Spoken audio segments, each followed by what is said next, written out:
So I'm hoping to make shopping really, really easy for you, because as much as I like food shopping, I'm not a big fan of any other type of shopping. But when it comes to food, I can spend hours and hours in the supermarket. Some people, they just want to be in and out.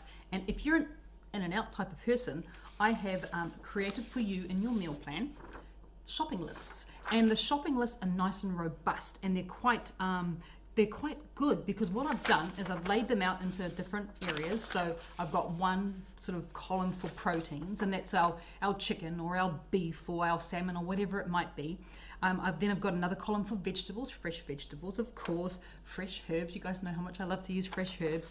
Pantry staples is another one. So this is stuff you're probably going to find in the supermarket. And then I have quite a great selection of herbs and spices. Now, the reason I have such a good selection of herbs and spices is because I like to use herbs and spices. These are the dried ones. And you know, once you've bought yourself a packet, that could last you for 3 months. So just have a little look in your pantry before you write your shopping list, because you never know what you might have lingering around already in there. But if not, add it to your shopping list. And then we have the only probably one that you want to have a bit of a think about is one of the columns is other groceries. Now, I've said to Google for suppliers, because these other items, which is your nori sheets, which you can find in some supermarkets, and we're going for pure seaweed. There's also your kombu, as you know, which is your dried sheets of kelp or seaweed. Now, those don't tend to be readily available. Some good Asian supermarkets do sell kombu and the wakame. Now, wakame is dried seaweed pieces, so you can find them in some Asian supermarkets.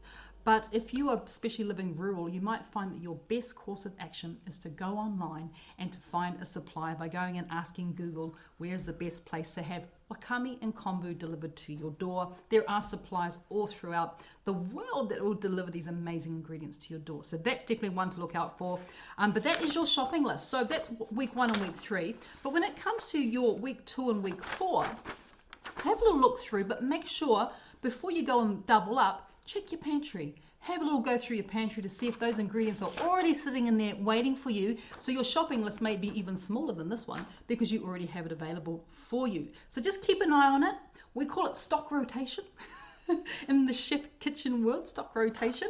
You know, if you buy something fresh, move the old one to the front, put the new one to the back, and then we're always rotating our stock. But make sure you go through your cupboards, have a look what you've got, check your fridge, open up the vegetable crisper, see how your fresh herbs are feeling. Maybe you need to buy some more fresh herbs, maybe you don't. This is all part of being prepared and organized, because when we're prepared and organized, the chance of us being successful, well, it improves quite a lot. So those are your tips on the shopping list.